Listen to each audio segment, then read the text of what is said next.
ಅಮ್ಮ ನಾನಮ್ಮ ನಿನ್ನ ಮಗ ದಯಾ. ಯಾಕಮ್ಮ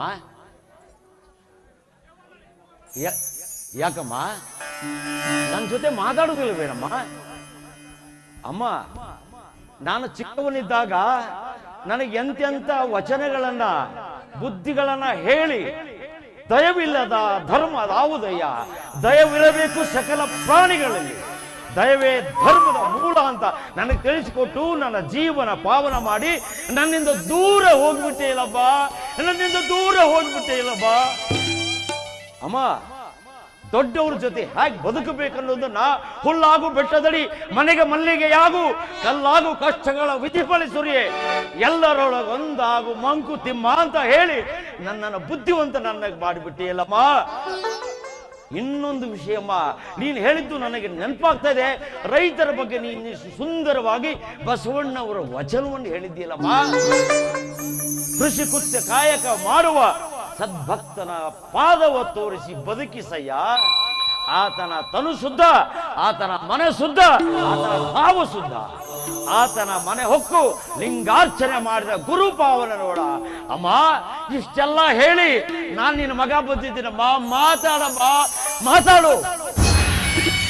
ಯಾಕಮ್ಮ ಯಾಕಮ್ಮ ನನ್ನ ಜೊತೆ ನೀನು ಮಾತಾಡುದಿಲ್ವೇನಮ್ಮ? ಗೊತ್ತಾಯ್ತಮ್ಮ, ನನ್ಗೆ ಗೊತ್ತಾಯ್ತು.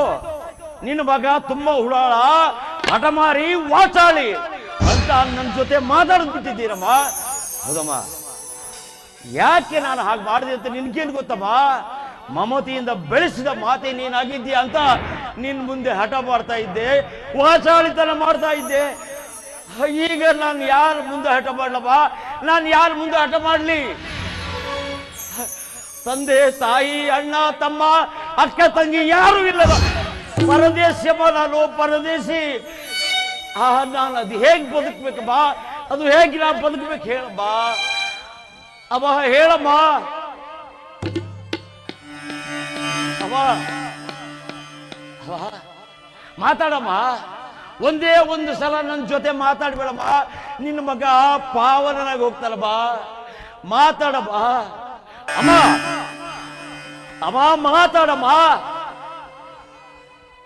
ಅಮ್ಮ ಯಾರ ಜೊತೆ ಮಾಡ್ಬೇಕಮ್ಮ? ಪರದೇಶಿಯಾಗಿ ನಾನು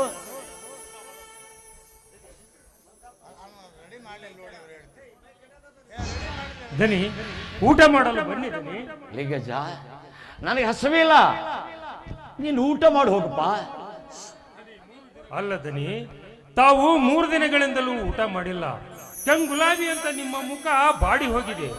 ನೀವೀ ರೀತಿ ಊಟ ನಿದ್ರೆ ಇಲ್ಲದೆ ಸದಾ ಚಿಂತೆಯಲ್ಲಿ ಮುಳುಗಿಬಿಟ್ರೆ ನಿಮ್ಮ ಆರೋಗ್ಯದ ಗತಿಯನ್ನು ದನಿ, ನಿಮ್ಮ ಆರೋಗ್ಯದ ಗತಿಯನ್ನು ದನಿ. ನೀವೀ ರೀತಿ ಸದಾ ಚಿಂತೆಯಲ್ಲಿ ಮುಳುಗಿಬಿಟ್ರೆ ಶಿವನ ಪಾದಕ್ಕೆ ಶರಣಾದ ನಿಮ್ಮ ತಾಯಿಯವರು ಮರಳಿ ಬರೋರಿ ಅಂದನಿ, ಮರಳಿ ಬರೋರಿ ದನಿ. ನೀವು ವಿದ್ಯಾವಂತರು, ವಿಚಾರಶೀಲರು. ನೀವೇ ಈ ರೀತಿ ಮಾಡುತ್ತಾ ಕುಳಿತರೆ ನಮ್ಮಂತವರ ಗತಿ ಏನು? ನೀವೇ ಹೇಳಿದನಿ, ನೀವೇ ಹೇಳಿ. ಲಿಂಗಚ್ಚ, ಆ ದೇವರು ನನ್ನ ತಾಯಿಯವರ ಜೊತೆ ನನ್ನನ್ನು ಕರೆದುಕೊಂಡು ಹೋಗ್ಬಿಟ್ಟಿದ್ರೆ ಚೇಚೆ ಅಂತ ಮಾತನ್ನಾಡಬೇಡ್ದನಿ, ಅಂತ ಮಾತನ್ನಾಡಬೇಡಿ. ನಿಮ್ಮಿಂದ ಈ ಮನೆಯ ವಂಶ ಜ್ಯೋತಿ ಬೆಳಗಬೇಕು. ನಿಮ್ಮಿಂದೆಲ್ಲ ಈಗ ಈ ಮನೆಯ ಕೀರ್ತಿ ಕಂಗೊಳಿಸಬೇಕು ದನಿ, ಕಂಗೊಳಿಸಬೇಕು. ಹೌದು ಲಿಂಗಜ್ಜ, ಹೌದು. ನನ್ನ ತಾಯಿಯವರು ಕೂಡ ಪದೇ ಪದೇ ಇದೇ ಮಾತನ್ನು ಹೇಳ್ತಾ ಇದ್ರು. ದಯಾನಂದ, ನೀನು ನನಗಿರುವ ಕುಲಪುತ್ರಪ್ಪ, ನೀನು ಈ ಮನೆಯ ನಂದಾದೀಪ, ನನಗಿರುವ ಒಬ್ಬನೇ ಒಬ್ಬ ಕುಲಪುತ್ರ ನೀನು. ಆದಷ್ಟು ಬೇಗ ನಿನ್ನ ಮದುವೆ ಮಾಡಿ ನಿನ್ನ ಸತಿಯೊಡನೆ ನೀನು ಆನಂದಿಸಿರುವುದನ್ನು ನಾನು ಕಣ್ಣಾರೆ ಕಾಣಬೇಕಪ್ಪ. ನಿನ್ನ ಮಗನನ್ನು ಎತ್ತಿ ಮುದ್ದಾಡಿಸಬೇಕು, ಹಾಗೆ ಹೀಗೆ ಅಂತ ಹೇಳಿ ನನ್ನ ತಾಯಿ ಕಟ್ಟಿದ ಕನಸು ನನ್ನ ಸಾಗುವ ಮುನ್ನವೇ ಈ ಲೋಕದಿಂದ ದೂರವಾದಳು ಲಿಂಗಜ್ಜ, ದೂರವಾದಳು. ಅಂದಾಗ ನಾನು ಯಾರಿಗಾಗಿ, ಏತಕ್ಕಾಗಿ ಬದುಕಬೇಕು ಲಿಂಗಜ್ಜ, ಬದುಕಬೇಕು. ಏಕೆ ದನಿ, ನಾನಿಲ್ಲವೇ? ಒಡ ಹುಟ್ಟಿದ ಸಹೋದರನಿಗಿಂತ ಹೆಚ್ಚಾದ ರವಿ ಇಲ್ಲವೇ? ಹೋಗ್ಲಿ ಬಿಡಿ. ನಿಮ್ಮ ಪ್ರೀತಿ ನಿಮ್ಮ ಕೈ ಹಿಡಿದು ನಿಮ್ಮ ಬಾಳ ಸಂಗಾತಿ ಆಗುವ ಪ್ರೀತಿಯ ಲತಾ ದೇವಿ ಇಲ್ಲವೇ? ನನಗೆಲ್ಲ ಗೊತ್ತು ದನಿ, ನನಗೆಲ್ಲ ಗೊತ್ತು. ಆ ಹುಡುಗಿ ನಿಮಗೆ ಬರೆದ ಪ್ರೇಮ ಪತ್ರ, ನೀವು ಆ ಹುಡುಗಿಗೆ ಬರೆದ ಪ್ರೇಮ ಪತ್ರ ನಾನೆಲ್ಲ ನೋಡಿದ್ದೇನೆ.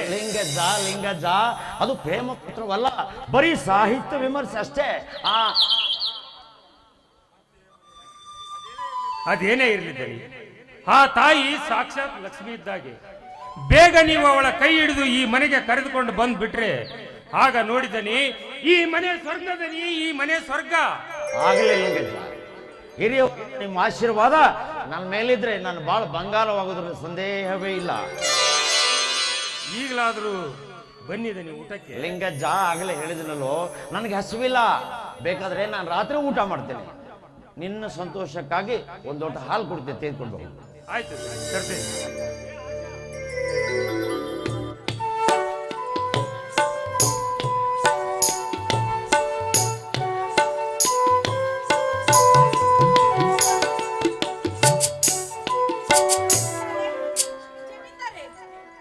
ಜಮೀನ್ದಾರೆ, ನೋಡಮ್ಮ, ಈಗ ಅವರ ಮನಸ್ಸು ಸರಿಯಾಗಿಲ್ಲ. ನೀವು ನಾಳೆ ಬಂದು ಭೇಟಿಯಾಗಮ್ಮ. ಯಜಮಾನ್ರಿ ದಯವಿಟ್ಟು ಹಾಗೆಲ್ಲ ಮಾತಾಡ್ಬೇಡಿ. ಅರ್ಜೆಂಟ್ ಆಗಿ ಕೆಲಸವಿದೆ. ನಾನೀಗ ಅವ್ರನ್ನ ಕಾಡದೆ ಮನೆಗೆ ಹೋದ್ರೆ ನಮ್ಮ ತಂದೆಯವರ ಮಣ್ಣಿಗೆ ನಾನು ಸಿದ್ಧತೆ ಮಾಡ್ಕೋಬೇಕಾಗುತ್ತೆ. ನೋಡಮ್ಮ, ಅವರಿಗೆಂತ ಹಠಮಾರಿಯಮ್ಮ ನೀನು. ಅವರೀಗ ತಮ್ಮ ತಾಯಿ ಸತ್ತ ಚಿಂತೆಯಲ್ಲಿ ಕೊರಗುತ್ತಾ ಕುಳಿತಿದ್ದಾರೆ. ಅಂಥದ್ರಲ್ಲಿ ನಿಮ್ಮಂಥವರ ಕಾಟ ಬೇರೆ. ಚೇಚೆ, ಈ ವಿಷಯ ನನಗೆ ಗೊತ್ತಿರಲಿಲ್ಲ. ದಯವಿಟ್ಟು ನನ್ನನ್ನು ಕ್ಷಮಿಸಿ. ಸರಿ ಬಿಡಿ, ನನ್ನ ತಂದೆಯ ದೈವದಲ್ಲಿ ಹೇಗಿದೆಯೋ ಹಾಗೆ ಆಗಲಿ. ನಾನಿನ್ನು ಬರ್ತೀನಿ. ನಿಲ್ಲಮಾಶ, ಲಿಂಗಜ್ಜ, ನನ್ನ ತಾಯಿ ಸತ್ತ ಚಿಂತೆಗೆ ನನ್ನಿಂದ ಬದುಕಬೇಕಾದ ಇವರ ತಂದೆಯನ್ನು ಬಲಿ ತೆಗೆದುಕೊಳ್ಳುವುದು ಯಾವ ನ್ಯಾಯ? ಆಶಾ, ಏನಾಗಿದೆಯಮ್ಮ ಗುರುಗಳಿಗೆ? ಜಮೀನ್ದಾರೆ, ಅಸ್ತಮ ರೋಗದಿಂದ ಬಳಲುತ್ತಿದ್ದ ನಮ್ಮ ತಂದೆಯವರಿಗೆ ನಿನ್ನೆ ರಾತ್ರಿಯಿಂದ ಇದ್ದಕ್ಕಿದ್ದಂತೆ ಹೆಚ್ಚಾಯಿತು. ಪಕ್ಕದಲ್ಲಿರುವ ನಿರಂಜನ ಆಸ್ಪತ್ರೆಗೆ ಅವ್ರನ್ನ ಅಡ್ಮಿಟ್ ಮಾಡಿದೆ. ಔಷಧ ಉಪಚಾರಕ್ಕಾಗಿ ಹಣ ಬೇಕಾಗಿತ್ತು. ಅದಕ್ಕೆ ತಂದೆಯವರು ನಿಮಗೊಂದು ಲೆಟರ್ ಕೊಟ್ಟು ಬಾ ಅಂತ ಕಳಿಸಿದ್ದಾರೆ. ಕೊಡಿಯಮ್ಮ. ಲಿಂಗಜ್ಜ, ಹಾಲು ಕೊಡಿ. ತರ್ತೀನಿ.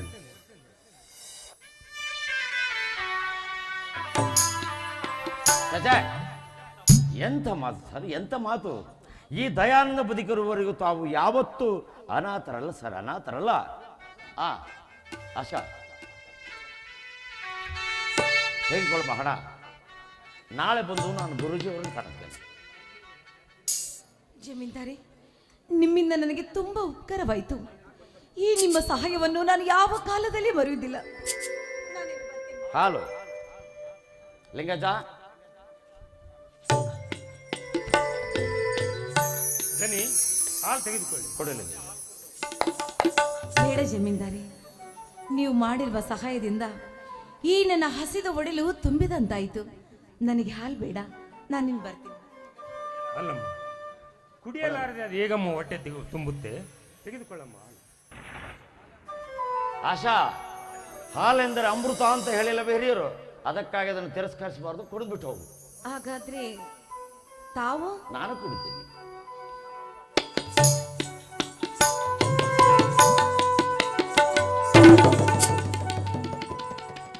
ಆಹಾ ದನಿ, ಈಗಲಾದರೂ ತಾವು ಹಾಲು ಕುಡಿದ್ರಲ್ಲ, ಈಗ ಈ ಮುದುಕನ ಮನೆಗೆ ಸಂತೋಷವಾಯ್ತಪ್ಪ, ಸಂತೋಷವಾಯ್ತು. ಜಮೀನ್ದಾರಿ, ನಾನಿನ್ನು ಬರ್ತೀನಿ. ಚೇಚೆ, ಬರೀ ದಯಾನಂದ ಸರ್. ಎಷ್ಟೇ ಆಗ್ಲಿ, ತಾವು ದೊಡ್ಡವರು. ಅದೆಲ್ಲ ನನ್ನ ತಾತನ ಮುತ್ತಾತನ ಕಾಲದಲ್ಲಿತ್ತು. ಸರಿ, ನಾನಿನ್ನು ಬರ್ಲಿ ದಯಾನಂದ್. ಹೋಗಿ ಬನ್ನಿ ಆಚಾರ್ಯ.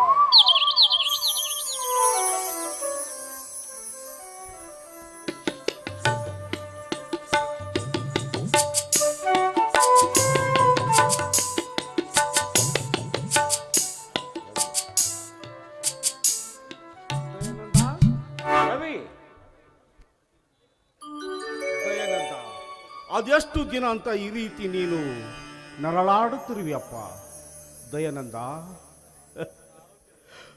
ಸತ್ತು ಹೋದ ತಾಯಿ ಮತ್ತೆ ಹುಟ್ಟಿ ಬರ್ತಾಳೇನಪ್ಪ? ಹುಟ್ಟಿ ಬರ್ತಾಳೇನೋ? ದಯಾನಂದ, ಇದೇ ರೀತಿಯಾಗಿ ನೀನು ಕೊರಗುತ್ತಾ ಕುಳಿತುಕೊಂಡ್ರೆ ನಿನ್ನ ಆರೋಗ್ಯದ ಗತಿಯಾದರೂ ಏನು? ನಿನ್ನನ್ನೇ ನಂಬಿದ ನನ್ನ ಗತಿಯಾದರೂ ಏನು? ದಯಾನಂದ, ಸಾವಿರಾರು ಬಡ ಕಾರ್ಮಿಕರ ಗತಿ ಏನು? ರವಿ, ಏನಾಗಿದೆ ನನ್ನ ಕಾರ್ಮಿಕರಿಗೆ? ಏನು ಹೇಳಬೇಕು ದಯಾನಂದ, ಏನು ಹೇಳಬೇಕು? ಅಮ್ಮ ತೀರಿದ ದಿನವೇ ಮುಚ್ಚಿದ ಮಿಲ್ಲನ್ನು ಇದುವರೆಗೂ ತೆರೆದಿಲ್ಲ. ಬಡ ಕಾರ್ಮಿಕರ ಗೋಳು ಕಣ್ಣೀರಿನ ಗೋಳು. ನಿನ್ನ ಮುಂದೆ ಬಂದು ನಿಂತು ಮಾತನಾಡುವ ಶಕ್ತಿ ಅವರಿಗಿಲ್ಲ. ನನ್ನನ್ನೇ ಪೀಡಿಸದೆ ಗತ್ಯಾಂತರವಿಲ್ಲ. ಈಗ ರವಿ, ಎಂತ ತಪ್ಪು ಮಾಡಿಬಿಟ್ಟೇನೋ? ಆ ಮ್ಯಾನೇಜರ್ ಚಂದ್ರುವಾದ್ರು ನನಗೆ ಹೇಳ್ಬಾರ್ದಾಗಿತ್ತೇನು? ರಘುನ್ ಕೆಲಸ ಮಾಡಿ, ನೀನು ಮೊದಲು ಬ್ಯಾಂಕಿಗೆ ಹೋಗಿ ಹಣ ಡ್ರಾ ಮಾಡಿ ಎಲ್ಲ ಕಾರ್ಮಿಕರು ಒಂದೊಂದು ತಿಂಗಳು ಅಡ್ವಾನ್ಸ್ ಕೊಟ್ಟು ಫ್ಯಾಕ್ಟ್ರಿ ಚಾಲು ಮಾಡಿ ಹೇಳ್ಬಿಡು. ಛೇ, ನನ್ನಿಂದ ಆಗೋದು ಕೆಲಸ. ಯಾಕೋ ನಿನಗೇನಾಯ್ತೋ? ದಯಾನಂದ, ನೀನು ನನ್ನ ಮಾತು ಒಪ್ಪಿಕೊಂಡರೆ ಮಾತ್ರ ನಿನ್ನ ಅದೇನಪ್ಪ ಮಾತು ನಿನ್ನ ಪಾಲಿಸುತ್ತೇನೆ. ದಯಾನಂದ, ಇವತ್ತು ನನ್ನ ಜೊತೆ ನೀನು ಕುಳಿತುಕೊಂಡು ಊಟ ಮಾಡಬೇಕು. ಅಯ್ಯೋ, ವಿಚಿತ್ರ ಕಣ ಮನುಷ್ಯನಪ್ಪ. ಬಾ